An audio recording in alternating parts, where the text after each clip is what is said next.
When it comes to Social Security, there's some good news, there's some bad news, and there's some changes that might be coming to Social Security, and we're going to discuss all of that in this video. Hey there, I'm Johnathan Rankin. I'm the founder and CEO of Theorem Wealth Management, and I'm here to show you how you can set yourself up for a successful retirement. Let's start with the bad news first. Social Security is not keeping pace with inflation. In fact, increases in life expenses like food and even increases in Medicare have been outpacing both Social Security and inflation. In fact, Medicare increased by 14.5% last year to this year. Social Security, on the other hand, that cost of living adjustment was only 5.9%. Now, there was a bill introduced back in June called the Social Security Expansion Act. This would have given it an additional $200 per month to current Social Security recipients or anybody who's turning 62 in 2023. That would have been huge for the 66 million people collecting Social Security. Unfortunately, the bill hasn't passed yet, and like anything in Washington, who knows if it ever will.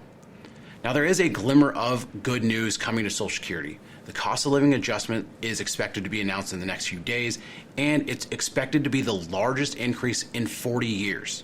And many people are expecting an 8.7% increase.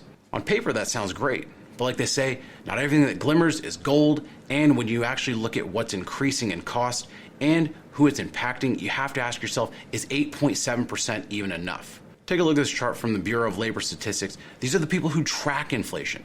Food is up 11.4%. In fact, food at home has gone up even higher than eating out. So imagine you think you're doing the right thing, trying to save money by eating in instead of going out. You might end up costing yourself even more money depending on what you're eating. I get that overall inflation for all items is at 8.3%, but when you look at your individual life, it actually might be impacting you at a much higher rate. Now, aside from the issues around cost of living adjustment, Social Security has one big issue. The Social Security program will run out of money by 2035. Now, that's not an attempt to scare you. This isn't some fear-mongering, dun-dun-dun type headline. In fact, Social Security has even put this on their website, and they are very transparent about it. Now, this doesn't mean that in a little over 12 years, your benefits are going to go to zero, or that if you're younger, you're not going to get anything. In fact, they spelled out there right there for you. They say that they'll be able to pay 80% of benefits in 2035 and 74% of benefits in 2096. So even if nothing changes, it looks like my great-great-grandkids might even get some benefit. No matter what, it's still frustrating to think of your benefits decreasing by 20%. You spend your entire career paying into a system that you expect to be there for you, and then you see your government tap into it from time to time to borrow money from it, and at the end, when you need it, only a portion is there for you. Imagine that in real life. Imagine you tell your daughter to save money when she's younger so she can afford a car when she gets her driver's license. So from the age of 8, she's out there slinging lemonade on a hot day. When she's 10, she starts washing the neighbor's car.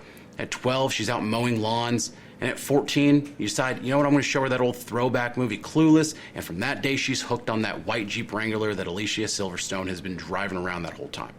She's got posters and vision boards in her room.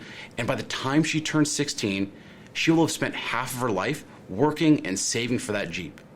Now just imagine the look on her face when she gets her driver's license, finds that used Jeep online, ready to buy it, and you have to tell her you tapped into her savings so the family could take a cruise a few years back.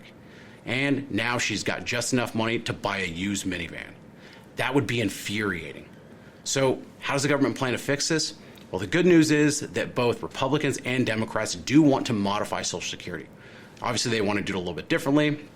But with this being a midterm election year, I don't think anything's going to happen between now and then. After that, the hope is something can get done. In fact, there are 4 bills that have been proposed. I mentioned the first one earlier, the Social Security Expansion Act. This would give the $200 increase, but would also change how the annual cost of living adjustment is calculated so that it better represents what's actually happening in someone's life. This bill would extend the solvency for Social Security by 75 years, but to do it, it would make all income above $250,000 subject to the Social Security payroll tax.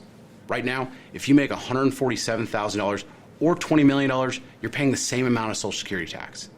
They would also make investment income such as dividends or market growth and business income subject to the 12.4% Social Security tax. Right now, that type of income is exempt from Social Security taxes. This bill is being marketed as a tax on the wealthy, and in its current form is not supported by Republicans. Republicans would prefer an overhaul of the entire Social Security system, so we'll see what happens, especially after the election. The second bill is called Protecting and Preserving Social Security Act, and this would push the depletion date back from 2035 to 2052. This would also change the computation for cost of living adjustment by using the CPI for the elderly. This act would also phase out the income cap on Social Security contributions over the next 7 years and encourages contributions over the cap by offering additional benefits in exchange for contributions. The third bill is called Social Security 2100, a sacred trust. This bill would temporarily increase Social Security benefits by 2% for 5 years. Among other things, it would reduce Social Security's 75-year shortfall by about half and postpone by about 4 years the program's reserve depletion date. To do that, it would impose Social Security tax on people earning over $400,000.